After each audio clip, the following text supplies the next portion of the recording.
सर्वेभ्यो नमो नमः। स्वागत है दोस्तों आप सभी का आपके अपने YouTube चैनल उत्तम स्कूल पे। दोस्तों आप सभी को ज्ञात है कि जो हमारी क्लासें चल रही है छंद नामक शीर्षक पर चल रही है। दो छंद हमने देख लिए, आर्य छंद और अनुष्टुप छंद। आज जो अगला हमारा छंद है वह इंद्रवज्रा छंद। तो इंद्रवज्रा छंद का क्या विशेष नियम है, उसका क्या संविधान है वो देखेंगे, उसका क्या लक्षण है वो देखेंगे, गति यति किस प्रकार से क्या है, कितने जगन उसके अंदर होने चाहिए, कितने वर्ण एक पाद के अंतर्गत होने चाहिए। तो ये सभी सी जो है इसकी जो सामान्य सी जानकारी जो है हम अभी देखेंगे इंद्रवज्रा छंद के अंतर्गत। तो दोस्तों चलो वीडियो को शुरू करते हैं। वीडियो शुरू करने से पहले एक छोटी सी विनम्र प्रार्थना है, यदि आपने ये चैनल सब्सक्राइब ना किया हो तो प्लीज़ चैनल को सब्सक्राइब जरूर कर लेना। और वीडियो देखने के बाद यदि आपको वीडियो अच्छी लगे तो इसको अपने दोस्तों के साथ में शेयर कर देना जो प्रतियोगी परीक्षाओं की तैयारी कर रहे हैं। ठीक है दोस्तों, आओ वीडियो को शुरू करते हैं। हमारा जो छंद है इंद्रवज्रा, ध्यान रखना है कि जो इंद्रवज्रा छंद है इसके जो प्रत्येक पाद में जो है कितनी मात्राएं होती है, प्रत्येक पाद के अंतर्गत इसकी मात्राएं रहती है 11। ठीक है ना। इसका जो अब है लक्षण देखते हैं। लक्षण इसका क्या है? लक्षण है स्यादिंद्रवज्रा यदि तऊ जगौग।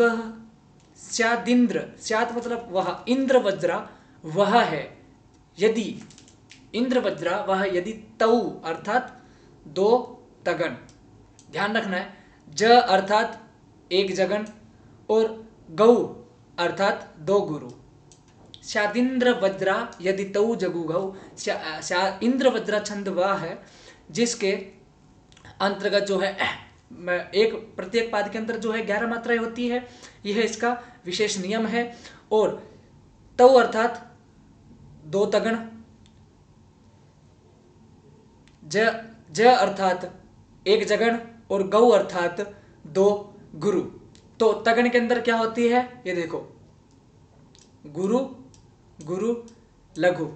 यदि आपने वह वीडियो ना देखी हो जब मैंने आपको बताया था कि जो है गणों का निर्माण कैसे करेंगे, गण किस प्रकार से बनाएंगे, वह सूत्र था ना, या माता राजा भन सल ग। तो इस प्रकार जो है या से यगण मगण तगण रगण जगण भगण नगण और सगण, इस प्रकार से जो है गणों की रचना की जाती है। तो वहां पर आपको देख लेना है तगन जो है तगन का इस प्रकार से दो गुरु, ठीक है, दो मात्रा एक मात्रा, पुनः फिर तगन होना चाहिए। कहां पर? इंद्रवज्र में। पुनः फिर क्या है? जगन। जगन में क्या होता है? लघु, और ये गुरु और ये लघु, और ग अर्थात ये है गुरु और ये भी जो है गुरु। ठीक है ना। अब इस लक्षण के माध्यम से हम अर्थ को समझेंगे। इसका जो उदाहरण है मित्रों वह उदाहरण देखिए। अर्थो हि कन्या परकीय एव तामद्य संप्रेष्य परिग्रहीतु जातो मायम विशद प्रकामा प्रत्यर्पितन्यास इवांतरात्मा। ठीक है ना। इसके जो प्रत्येक पाद है वो 11 है। इसके अंदर जो है वर्ण होते हैं, गिन लो, 1 2 3 4 5 6 7 8 9 10 और 11। ठीक है ना। इधर भी गिन लेते हैं, 1 2 3 4 5 6 7 8 9 10 11, ये भी 11 पूरे हो गए। इधर 1 2 3 4 5 6 7 8 9 10 और 11, ये भी 11 हो गए। अगर 1 2 3 4 5 6 7 8 9 10 और 11, प्रत्येक जो इसके पाद है 4 चरण होते हैं, चारों चरणों के अंतर्गत जो है इसके 11 वर्ण होएंगे। अब देखते हैं दोस्तों, स्यादिंद्र वज्रा यदि तऊ जगऊगा। तगन, दो तगन हो गए, ये देखिए ये दो तगन हो गए। जैसे फिर ये जहां पर जगन हो गया, गा से फिर यहाँ पर दो जो है गुरु हो गए। ठीक है ना। ये देखिए दो यहाँ पर गुरु हो गए। अब यही जो ऊपर जो सूत्र है, जो इसका लक्षण है, यही इसके उदाहरण के अंतर्गत भी बिल्कुल सटीक बैठने वाला है। ध्यान देने की योग्य बातें हैं। अब ध्यान रखना है आपको। देखो तगण पहले क्या होना चाहिए, जो 11 जो हमारे जो वर्ण है, इन 11 वर्णों में क्या होना चाहिए? पहले तो होना चाहिए तगण। तो ये देखिए ये है पहला तगण। ठीक है ना। पुनः तगन होना चाहिए, ये तगन है। फिर जगन होना चाहिए, ये जगन है। फिर गुरु होना चाहिए, ये गुरु है। और पुनः जो है गुरु होना चाहिए, ये गुरु है। इसलिए फिर हमारे जो हो जाएंगे, ये हो जाएंगे 11। ठीक है, आपको समझ आया। ये कह रहा है तौ अर्थात तगन अर्थात दो मात्रा, तौ अर्थात तौ दो दो दो तगन, ठीक है ना। जश्च गश्च जगऊ, ठीक है ना, एक जगन और दो जो है ये अर्थात इनका गा अर्थात ये है गुरु। अब देखिए अर्थो ही कन्या परकीय एवा, क्या है, ये है गुरु। क्यों गुरु है?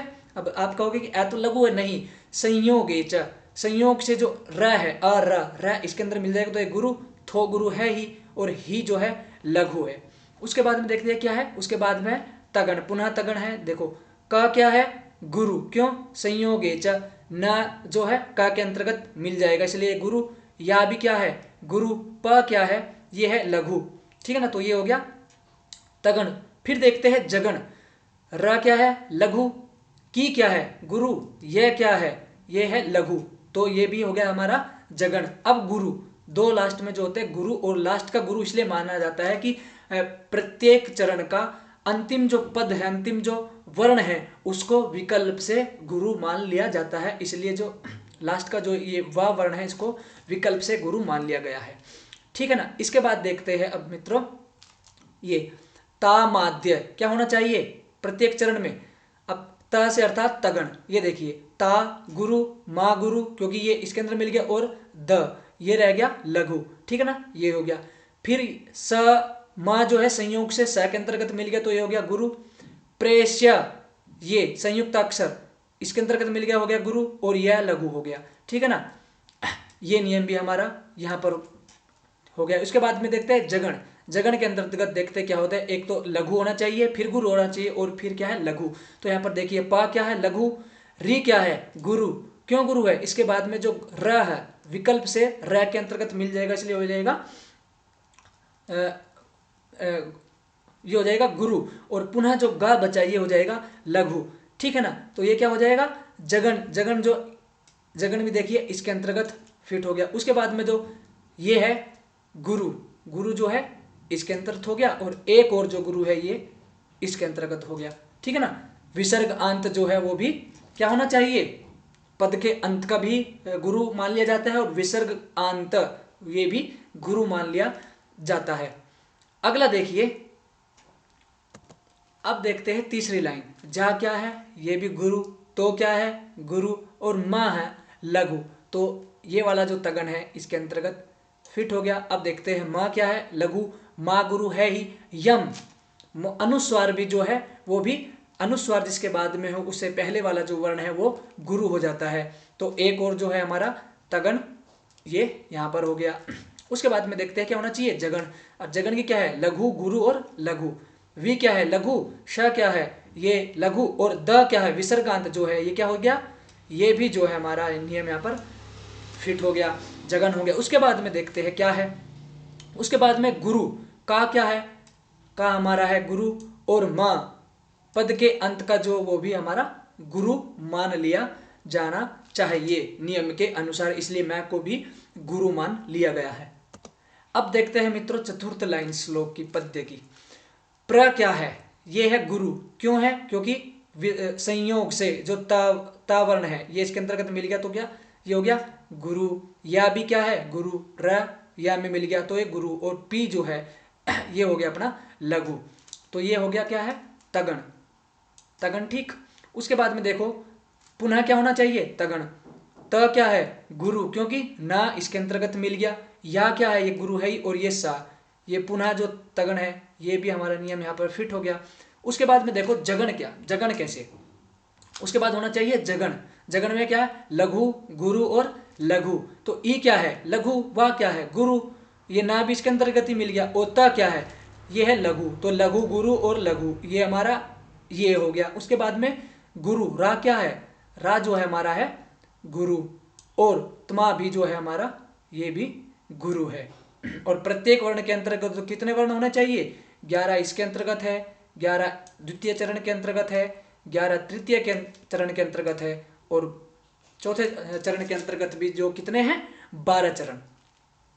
अब एग्जाम्स के अंदर जो है आपसे पूछ लिया जाएगा कि जो इंद्र वज्रा छंद है उसका लक्षण क्या है, तो ध्यान रखना है स्यादिंद्र वज्रा यदि तौ जगौगः, ठीक है ना। दूसरा प्रकार से पूछ लिया जाएगा कि जो इंद्र वज्रा छंद है उसके प्रत्येक चरण में कितने वर्ण होते हैं, तो ध्यान रखना है जो इंद्र वज्र छंद है इसके जो प्रत्येक चरण के अंतर्गत जो वर्ण होते हैं वो होते हैं 11, ठीक है। और उसके बाद में आपको ये ध्यान रखना है जो प्रत्येक चरण के अंदर जो हमारे कितने वर्ण गिनाए हैं, 11। 11 के अंतर्गत क्या होना चाहिए, पहले जो 3 होने चाहिए, तगन होने चाहिए, फिर तगन होना चाहिए, फिर जगन होना चाहिए, फिर गुरु होना चाहिए और फिर गुरु होना चाहिए। एक बार और पुनः देख लेते हैं। आ क्या है, गुरु है क्योंकि र इसके अंतर्गत मिल गया, थो गुरु हो गया और ही लघु है हो गया, ये इसके अंतर्गत बिल्कुल सटीक हो गया। उसके बाद में पुनः तगन होना चाहिए। का क्या है, गुरु क्योंकि ना इसके अंतर्गत मिल गया, या गुरु है, और पा क्या है, ये है लघु, और तगन का जो वो है गुरु गुरु और लघु। उसके बाद जगन, जगन के अंतर्गत देखती है लघु गुरु और लघु। यहाँ पर देखिए र क्या है लघु, की क्या है गुरु, और यह क्या है, ये भी लघु, तो ये इसके अंतर्गत हो गया। उसके बाद में दो क्या है होने चाहिए, गुरु होने चाहिए। ए तो गुरु है ही, और वाह जो पद का जो अंतिम वर्ण है उसको विकल्प से गुरु मान लिया जाना चाहिए, इसलिए ये हो गया गुरु।